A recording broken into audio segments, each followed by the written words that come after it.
Hello and welcome friends. क्या आप जानते हैं आसमान में एरोप्लेन का रास्ता कैसा होता है? आसमान में एक साथ हजारों प्लेन उड़ रहे होते हैं।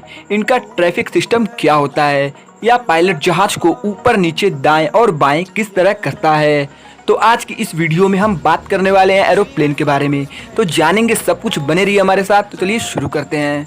जैसे रेलवे स्टेशन पर ट्रेन को कंट्रोल करने के लिए स्टेशन मास्टर होता है, वैसे ही एरोप्लेन को कंट्रोल करने के लिए एयर ट्रैफिक कंट्रोलर होता है, जिसे एटीसी कहा जाता है। इनका ऑफिस एयरपोर्ट के बगल में किसी टावर पर बना दिया जाता है, जिसमें आने जाने के लिए लिफ्ट का यूज़ किया जाता है। इनके पास एयरपोर्ट का पूरा नक्शा होता है।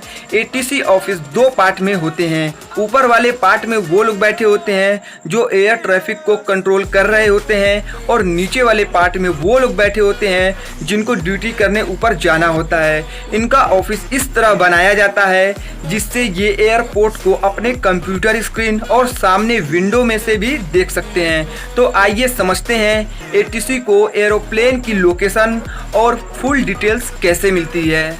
एटीसी ऑफिस के ऊपर दो रडार लगे होते हैं, प्राइमरी रडार और सेकेंडरी रडार।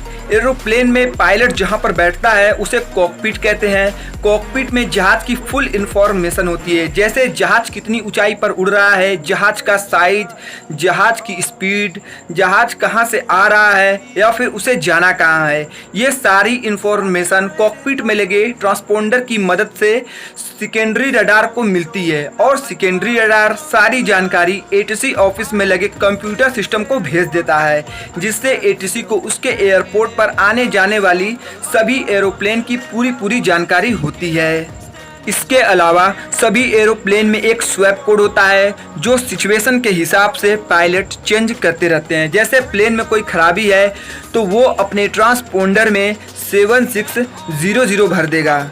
अगर उसका प्लेन हाईजैक हो गया है तो वो अपने ट्रांसपोंडर में 7500 भर देता है, जिससे एटीसी को पता चल जाता है कि उसका प्लेन हाईजैक हो गया है, और उस प्लेन के पीछे मिलिट्री फोर्स लगाकर उसे कहीं उतार लिया जाता है।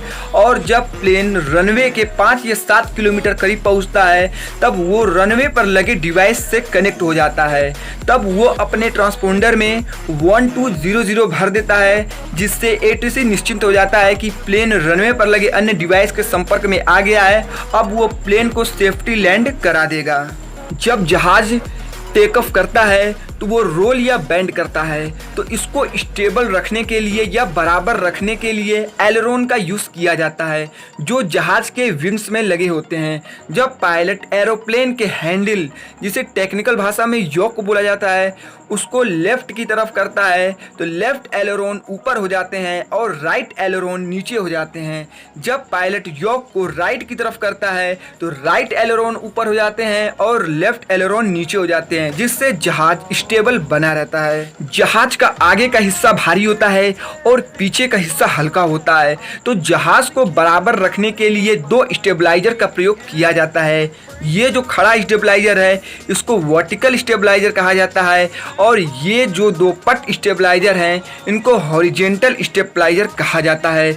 जहाज को ऊपर या नीचे करने के लिए जहाज के पीछे हॉरिजेंटल स्टेबलाइजर में लगे एलिवेटर का यूज़ किया जाता है। इसका भी कंट्रोल जहाज के योक से जुड़ा होता है। जब पायलट को जहाज ऊपर करना होता है तो योक को अपनी तरफ खींचता है, जिससे एलिवेटर ऊपर की तरफ मूव करते हैं और जहाज का नोज ऊपर उठ जाता है। जब जहाज के नोज को नीचे करना होता है तो पायलट योक को आगे की तरफ ढकेलता है। इससे हॉरिजेंटल स्टेबलाइजर में लगे एलिवेटर नीचे की तरफ मूव करते हैं और जहाज का नोज नीचे हो जाता है। और जहाज को दाएं या बाएं करने के लिए वर्टिकल स्टेबलाइजर में लगे रूडर्स का यूज किया जाता है। इसका कंट्रोल पायलट के पैर के पास लगे रूडर पैडल में होता है।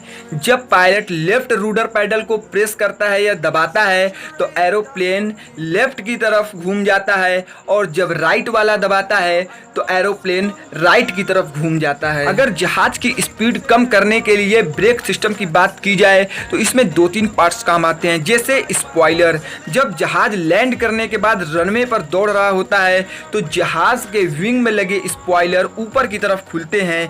आप स्पॉइलर को इस तरह समझिए, अगर आप गाड़ी से कहीं जा रहे हैं और आप गाड़ी से हाथ इस डायरेक्शन में बाहर निकालते हैं तो कोई फर्क नहीं पड़ेगा, लेकिन आप हाथ को इस डायरेक्शन में कर लेते हैं तो आपके हाथ पर हवा का दबाव बनने लगता है, जिससे गाड़ी पर ओवरलोड पड़ता है। यही काम करते हैं जहाज में लगे स्पॉइलर। क्योंकि जहाज का एरिया काफ़ी बड़ा होता है, स्पॉइलर खुल जाने से जहाज की स्पीड धीमी होने लगती है और इसके साथ ही जहाज के इंजन को रिवर्स मोड पर कर दिया जाता है, जिससे जहाज का इंजन उल्टा प्रेशर लगाने लगता है। तो ये था एरोप्लेन का प्राइमरी कंट्रोल सिस्टम। आपने देखा होगा कि रनवे पे बहुत सारे मार्क लगे होते हैं, तो हम नेक्स्ट वीडियो में बात करेंगे रनवे के मार्किंग सिस्टम के बारे में और एरोप्लेन के लैंडिंग सिस्टम के बारे में। आई होप आपको वीडियो पसंद आया होगा। अगर वीडियो पसंद आया है तो चैनल को सब्सक्राइब कीजिए, वीडियो को लाइक कीजिए। मिलेंगे नेक्स्ट वीडियो में, तब तक के लिए गुड बाय।